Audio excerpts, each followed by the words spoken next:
Media today as the Bretton Woods institution is in the country for its first appraisal following the $3 billion bailout pledge. There is no need for us to cut corners. Let's do the right thing. Also, Director of ISE, Professor Peter Kortey, proposes progressive taxation in the country to mitigate the impact of expected slow global growth. Ensure value for money for the little resources that you mobilize, and then invest into value addition, invest into the productive sectors of the economy. Plus, Minister of Lands and Natural Resources Samuel Abu-Jinapor hints of a policy document before cabinet to ensure value addition in exploitation of Ghana's green minerals. My name is Menu Afo. We'll bring you the details of our headlines and many other stories shortly.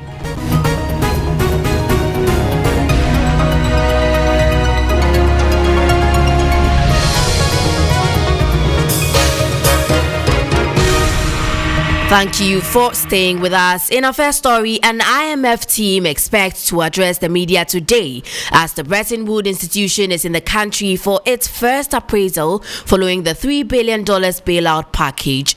Meanwhile, a senior finance lecturer at the University of Cape Coast, Seyram Kawo, is urging governments to ensure fiscal discipline in order to see more progress with the fund. This is the first IMF staff mission visit after Ghana secured a 3-year program with the Bretton Woods institution. The meeting, which is likely to happen on June 8, is expected to ascertain whether or not the country is on track in meeting the conditionalities associated with the funding support.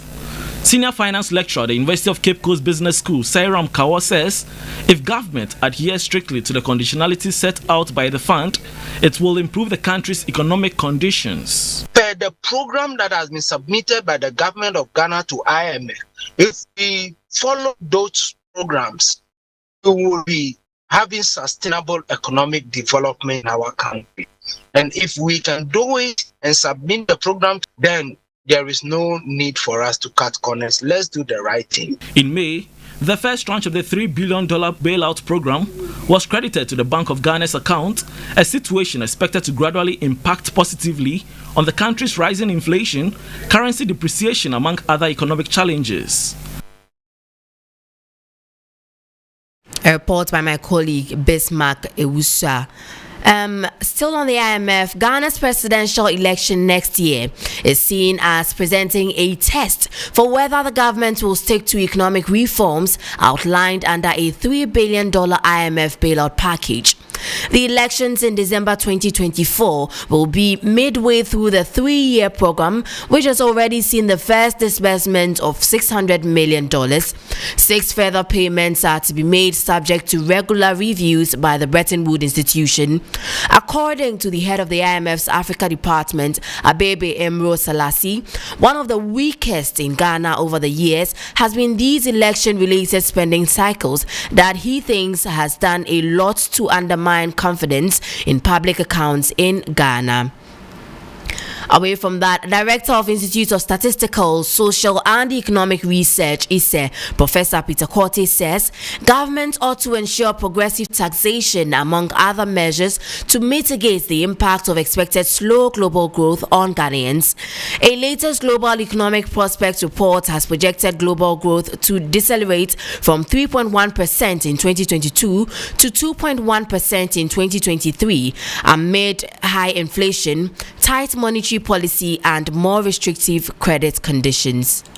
The government will have to invest more into the productive sectors of the economy, ensure that waste is minimized. You minimize waste, you minimize corruption, ensure value for money for the little resources that you mobilize, and then invest into value addition, invest into the productive sectors of the economy. By so doing, the citizens will have some jobs to do, the citizens will have food at affordable prices, and will have income to live on. In addition to that, there is usually normally cash transfers, all kinds of support that governments can provide to the citizenry. We can talk of LEAP in the case of Ghana. There can be also some tax rebates for certain category of workers, low-income people, low-income households. That was Director of ISE, Professor Peter Quartey. In a related development, the World Bank has maintained its 1.6% gross domestic product growth forecast for Ghana in 2023, far lower than the expected 3.2% for sub-Saharan Africa. The projection places the country in 42nd position in sub-Saharan Africa. The IMF also projected a 1.6% growth rate for Ghana in 2023. According to its June 2023 Global Economic Prospects Report, Ghana's economy is, however, projected to expand by 2.9% in 2024. In more business stories, Minister of Lands and Natural Resources Samuel Abu Jinapor has revealed a policy document is before Cabinet as part of efforts towards ensuring value addition in the exploitation of Ghana's green minerals. At the Ghana Mining and Energy Summit 2023 in Accra, he noted the document will ensure lithium, bauxite, iron, among others, are not exported in their raw state. To ensure compliance with stringent environmental regulations, the protection of local communities, and the fair distribution of benefits. Ours is a policy aimed at developing a mining sector that is socially inclusive, respects the rights of indigenous peoples, and contributes to the well-being of our citizens. That is why we have, since 2017, prioritized value addition and local content and local participation in the mining industry through policies such as the Ghana Integrated Aluminium Development Corporation, GIADEC, and the Ghana Integrated Iron and Steel Development Corporation, GISDEC, and the progressive revision of our local procurement list. Indeed, as of today, we have before Cabinet for its consideration a policy on the green minerals of our country, which hopefully will jettison the age-old exportation of raw minerals in favor of value addition. You heard the voice of Samuel Abu Jinapor, Minister of Lands and Natural Resources. Now, the CEO of B5 Plus Limited, Mukesh Thakwani, is calling for active promotion of made in Ghana products to ensure a revamping of the economy. Speaking at the Ghana Mining and Energy Summit, he further called on businesses in the industry to ensure they deliberately increase local participation in their operations. Try to support made in Ghana products. We can create a really very good synergy and energy, and that will be possible that with all of our synergy, let the money evolve right here within Ghana, and we can create a very big economy here. As you saw that we are producing a lot of metal products and we require the scrap. So this is my kind request to all mining industry and the captains of other industry. If you are generating any type of scrap, we kindly request you that please sell it to B5 Plus. We will come and pick it up from your place. We will clear. As Mr. Eric said, and we'll pay you for it. The CEO of B5 Plus Limited, Mukesh Thakwani, there. Now let's take a look at how the cedi is faring against major trading currencies and how some of our key commodities are faring on the global market.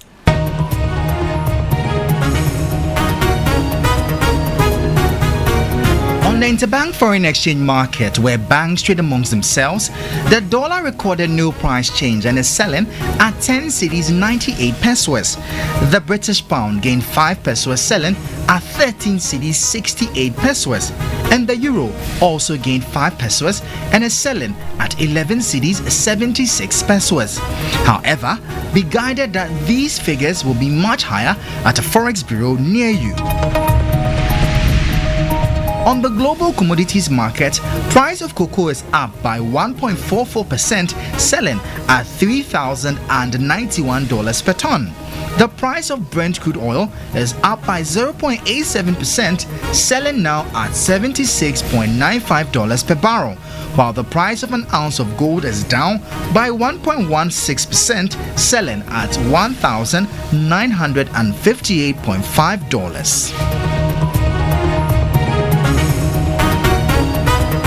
A trip to the forex and commodity markets. That will be all for Business News on Sunrise. My name is Minu Afo. For more business stories, please check out our website, 3news.com. Stay tuned. Sunrise continues. 3FM 92.7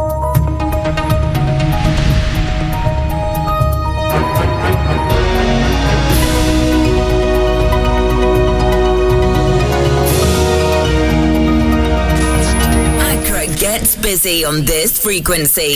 92.7 3 FM. 3 FM 92.7. Urban Lifestyle Radio Station.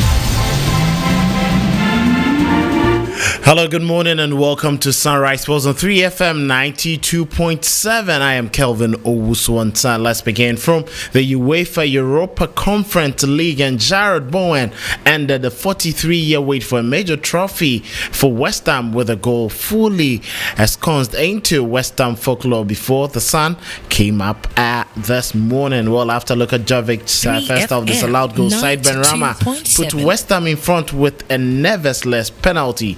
5 minutes later, Fiorentina leveled thanks to a pitch-perfect strike by Giacomo Bonaventura, but Jarrod Bowen waited until the last minute to strike after being played through by Lucas Paqueta. David Moyes has made history, and he talks celebrating with his 87-year-old father after West Ham's European victory. Oh, this is fantastic. I've had a long career in football and you don't get many moments like this, but thankfully tonight we had a great time and we've got the result we wanted. I think it's a brilliant club in East End of London who do brilliant work for the community. I think it's a big family club and I think it's getting better, stronger. You can see the players, obviously. I know you've been talking about Declan and one or two others. You've got 65,000 stadium, which we've nearly filled all season. It's an incredible achievement for a football club now to be growing like that. And look, tonight's another step on the road to progress and continued progress. So that is from West Ham. This means that the Italians have lost two of the finals. AS Roma last week were defeated by Sevilla in the Europa League, in the Europa League final.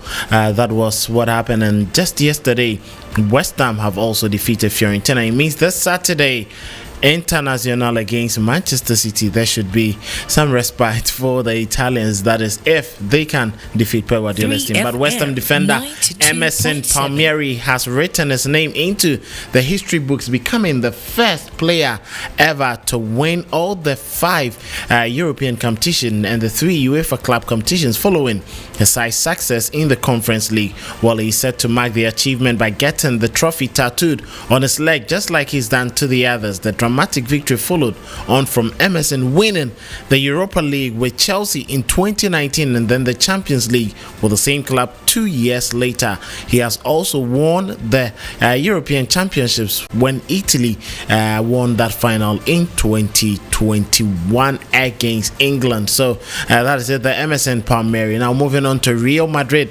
and they are planning for life after Karim Benzema. They've agreed a deal with Borussia Dortmund to sign England midfielder Jude Bellingham for 103 million euros, which is 88.5 million pounds. The 19-year-old who joined Dortmund from Birmingham City in July 2020 was one of England's top performers at the World Cup 2022 in Qatar. Bellingham wants the move and will have a medical in the next few days. The midfielder, who has been linked with some of Europe's top sides, will sign a 6-year deal.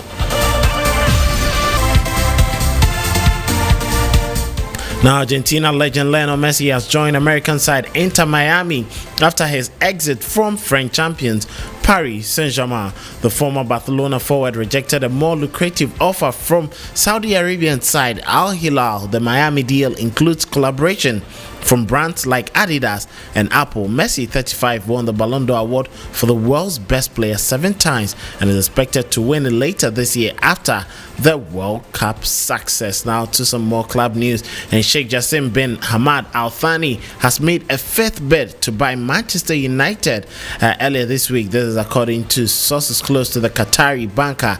This will be Sheikh's final bid, and after Friday he will no longer engage with the process.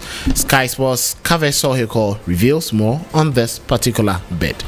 And about this takeover process that has now gone on for almost 7 months. I'm sure you're frustrated with it. I'm frustrated with it. Everyone's frustrated with it, including Sheikh Jassim. And he has said, this is it. It is take it or leave it time.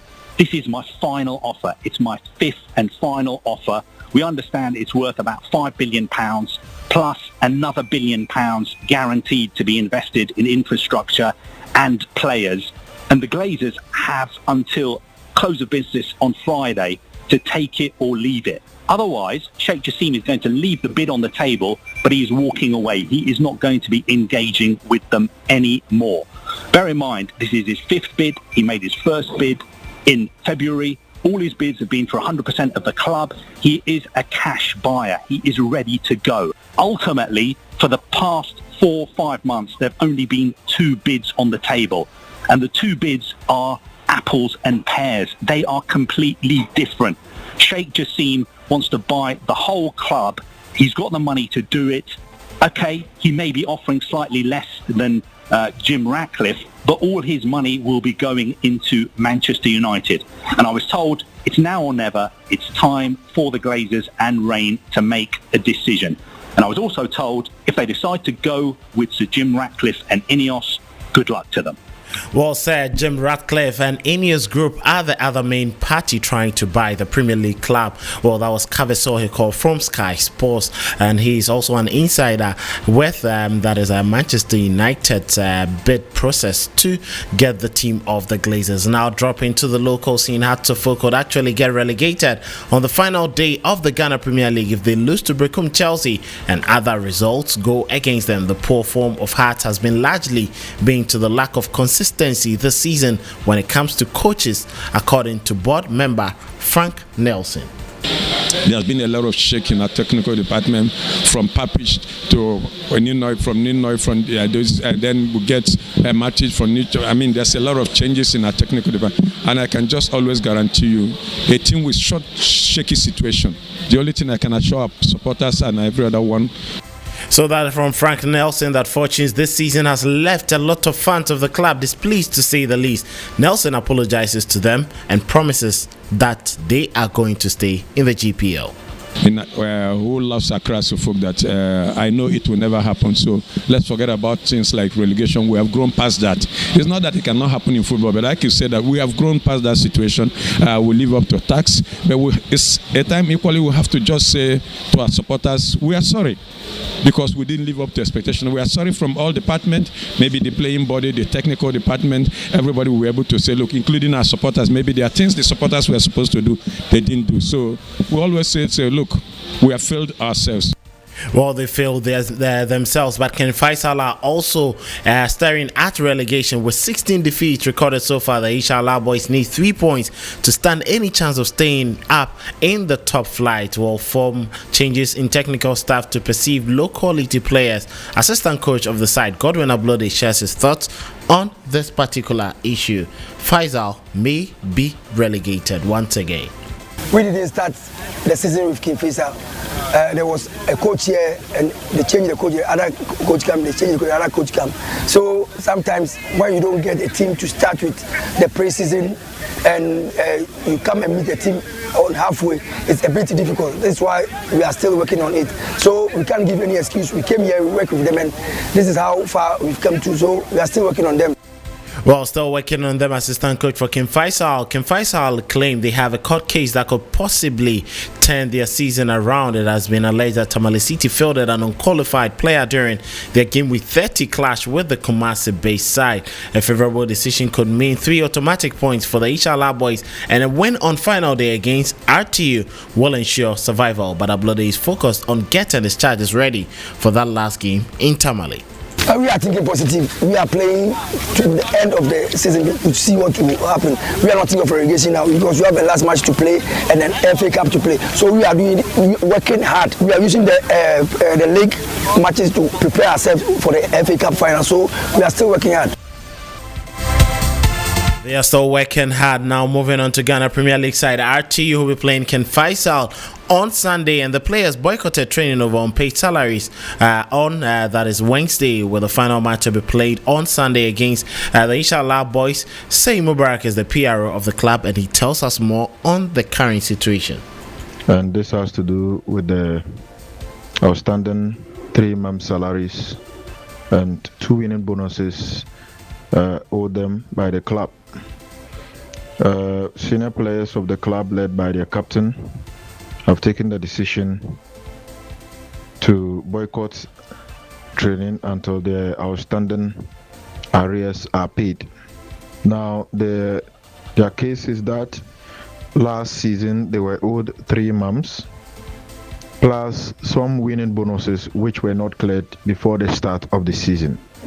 Yes, though they are aware that handing over notes were given to the new CEO, unfortunately nothing has been done about it. They are afraid same might actually happen this time. As a result, they have decided that the best way to be able to get these arrears paid is to boycott training today. But they've gone as far as to indicate that they might not honor the final game if these arrears are not cleared. Well, this is the threat from our TU's players, but the management have taken steps to resolve this, according to say.